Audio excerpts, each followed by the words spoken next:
tomorrow. That's coming up in a few minutes. All good news. Yeah. Thanks, Joe. Well, the game must go on. The Kansas City Chiefs will play in Arrowhead Stadium this afternoon. Yeah, the team will host the Carolina Panthers as they continue to mourn the loss of linebacker Jovan Belcher. Police say Belcher killed himself after killing his girlfriend in a domestic dispute Saturday morning. His girlfriend, 22-year-old Cassandra Perkins, is the mother of his 3-month-old daughter. Now, the murder-suicide will be a somber subject at Arrowhead this morning. The game will be the first time Chiefs fans will formally gather since Saturday morning's devastating news. Fox 4's Sean McDowell joins us live from the Truman Sports Complex, where the Chiefs will play that ball game today with, of course, heavy hearts. Hi, Sean. Hi, good morning, everybody, and welcome to Arrowhead Stadium. It's been about 24 hours since that news item that we're talking about that has Chiefs fans, football fans, people around the city in general talking. Chiefs linebacker Jovan Belcher, of course, we're talking about what he did on Saturday morning when police say that he shot his girlfriend Cassandra Perkins and then turned that same gun on himself. The Chiefs will play football today against the Carolina Panthers, a noon kickoff locally here at Arrowhead Stadium. Head coach Romeo Crennel expected to be in attendance as usual on the sidelines. This is the scene from Saturday morning at Perkins' home in KCK, where police say that Belcher shot her during an argument on Saturday morning. Police were called there on Saturday morning just before 8 o'clock after Belcher pulled a handgun and shot Perkins. That, according to Kansas City Police. 22-year-old Perkins was pronounced dead at a nearby hospital. She and Belcher, parents of a 3-month-old baby girl. Police say that Belcher went to the team practice facility from there and he took the gun along with him. He informally met with Crennel and team general manager Scott Pioli because he wanted to thank them for making him an NFL player. KCPD's report says it was shortly before that when Belcher pulled that gun, and despite efforts to convince him not to pull the trigger, he shot himself in the team parking lot, killing himself.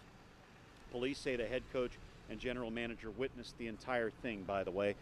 Today's home game against Carolina will play as scheduled, but only after careful consideration from team owner Clark Hunt and others in the team front office.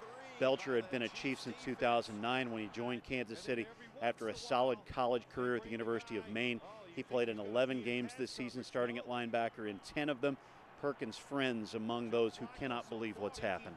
I just wanted to come and, just pay respects to the team and everything like that, and, let everybody know, we're having a rough year this year, but it'll get better. Kansas City's a strong town, strong city, and we'll get through this. I'm so sad. She's so young, and she will never know her parents. She's so young, she won't remember them. And Cassandra was such a good person, and so was Jovan. He seemed very nice. Gates at Arrowhead Stadium won't open until 8:30 this morning, when tailgaters are expected to pour in here for their usual goings-on a Sunday game day at Arrowhead. Now, there's no word from the Chiefs as of yet as to whether or not they will commemorate the occasion of the death of Belcher in any way, shape, or form. We're yet to see that just yet. We'll have another report a little later on this morning here on Fox 4 News this morning. Until then, I'm Sean McDowell, Fox 4 News, working for you at the Truman Sports Complex.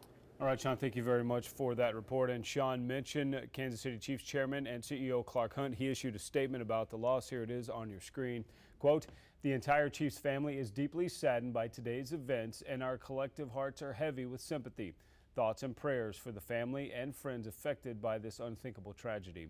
We sincerely appreciate the expressions of sympathy and support we have received from so many in the Kansas City and NFL communities, and ask for continued prayers for the loved ones of those impacted." He continues, "We will continue to fully cooperate with authorities and work to ensure that the appropriate counseling resources are available to all members of the organization." Well, Belcher's teammates didn't speak with the media yesterday, but several did send out tweets. Tony Moiaki, Sean Smith, Jeff Allen, just to name a few. Dexter McCluster saying that in times like this, you have to pray. Quote, "I love you, man. Brothers for life." Tom Ali said he is devastated and that he wanted to send out his thoughts and prayers to all affected.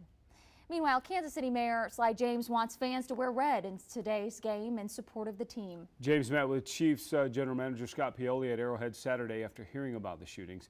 Mayor James says now is the time for Kansas City to come together to support the organization and show compassion. He says it's easy for spectators to forget pressure that young players feel, especially during a losing season. Now, a reminder this morning, there is help available if you are ever struggling or have a tough time dealing with emotions. Fox 4 is committed to telling you that you matter. If you or anyone you know is suffering from depression or having suicidal thoughts, there are so many resources out there, including the National Suicide Prevention Lifeline. You can call that number 1-800-273-TALK, or you can call the National Suicide Hotline, 1-800-SUICIDE. Or if you know of someone who is being abused, call the National Domestic Violence Hotline. That number on your screen as well, 1-800-787-SAFE, 1-800-787-7233. You can always find more resources available at our website, fox4kc.com/youmatter. All right, we take a breath and move to the other end of the spectrum in college football, where the K-State Wildcats are Big 12 champs after a win over Texas. Unbelievable. Another miracle in Manhattan for head coach Bill Snyder. K-State was trailing by 3 points at the half, but the Cats made 2 third-quarter touchdown runs from John Hubert, giving K-State a 21-17 lead. Then early in the fourth quarter, Colin Klein to Tyler Lockett. 55 yards for the score, and the Wildcats win the conference title 42-24, the final. Now the Cats head to sunny Glendale, Arizona for the Fiesta Bowl. From behind the scenes, he created the Hollywood stars that appeared on the silver screen. But this man was a star in his own right. Fox 4 film critic Russ Simmons chats with the stars of the new biopic Hitchcock. You're watching Fox 4 News at 7.